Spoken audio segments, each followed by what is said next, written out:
Hey there everyone, I figured I'd do another video regarding mental health, specifically anxiety, and this one's going to be 10 things not to say to someone with anxiety.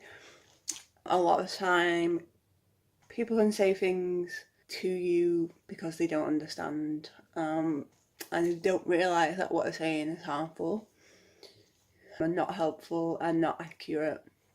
There's still a lot of misunderstanding, miseducation about anxiety, and a lot of people aren't really that informed. So the first one, don't be so stressed or chill out. This is really not helpful at all, because if you could just chill out, then you would just chill out and you wouldn't have anxiety and you wouldn't have to take medication for anxiety or go to therapy or whatever it is you do to deal with your anxiety. Anxiety wouldn't exist if you could just chill out and it would just magically stop. The second one, you've got nothing to worry about. You know, anxiety is very irrational. Even if you know and you understand that the thing you're worrying about, it's completely silly to be worried about, really, and that you don't need to worry about it. It still doesn't stop the anxiety. It just is irrational, and that's how it is. Number 3 is everyone feels anxious sometimes. That's not true. A lot of people feel anxious. They feel the emotion of I feel anxious, I feel worried about something, but that's not the same as having anxiety.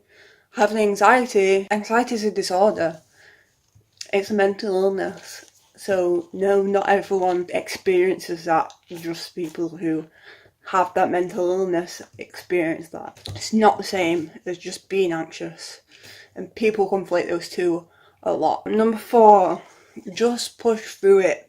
Try harder. That one is really frustrating because, as I said with one of the other ones, if you could just do that, then there would be no need for therapy. No one would have a therapist's help for anxiety if you could just push through it. I mean, sometimes it's possible, but it depends on your level of anxiety, it depends how equipped you are to deal with it, it depends on a lot of factors. And not every time you can do that, and not every person can do that, so it's really not fair to say. Number 5, anxiety shouldn't stop you from working.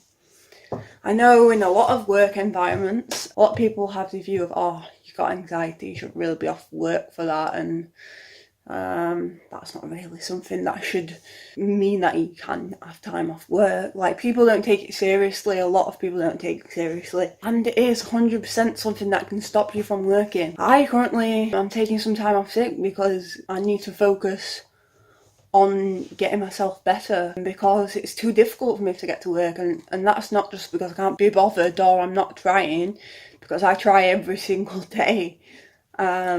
And I try so much, and there have been so many times where I've pushed myself to get into work when I feel terrible.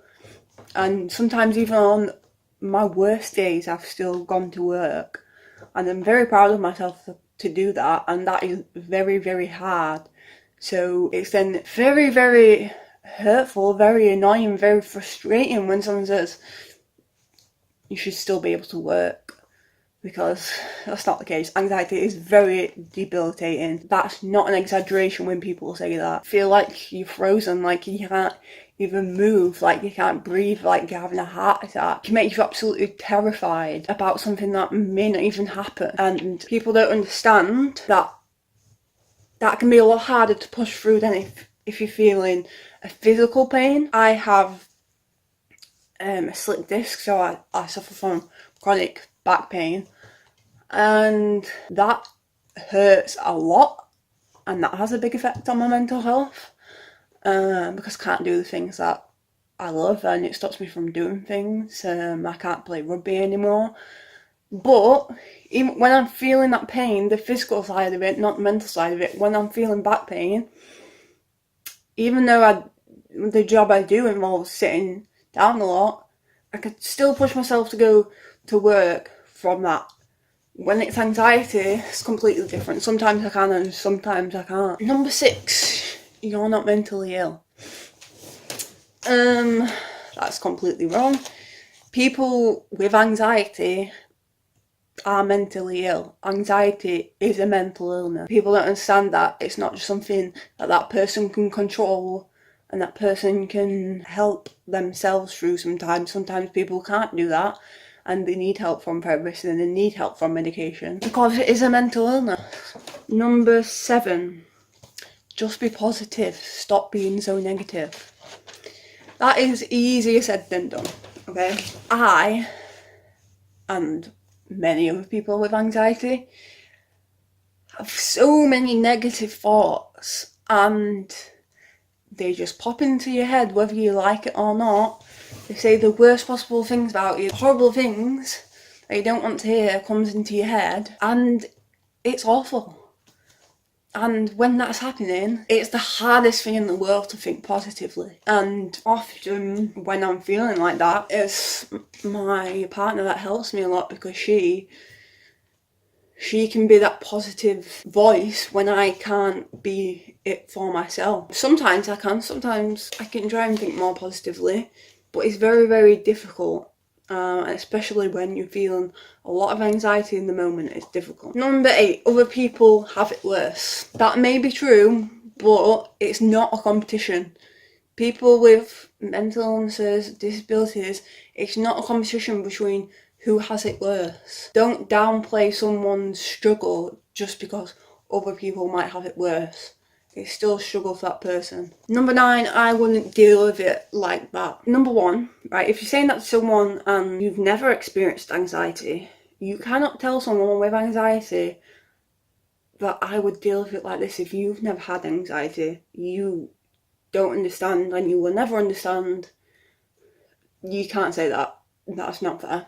And 2, if you're a person who has experienced anxiety and you're saying this to someone, it's still not fair because everyone deals with things differently.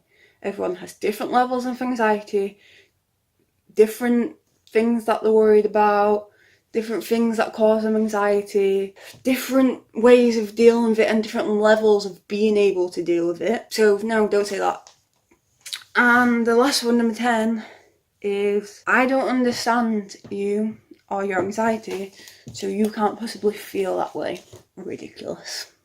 If you don't understand something that someone else is going through, that is not to say that it's impossible for that to happen. People do this a lot with many different things, and you've got to understand everyone's experience of the world is different.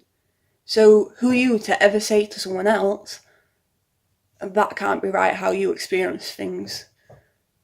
You don't live in someone else's head. You can never know how it is to be someone else, be in their shoes, be in their head. So to say that kind of thing is just silly, really. And that's the last one. Those are 10 things not to say to someone with anxiety. Hopefully it spreads a bit more awareness about what anxiety is and about the misconceptions and things that you shouldn't say and might be offensive to people with anxiety. Alright, thanks for watching. Bye guys.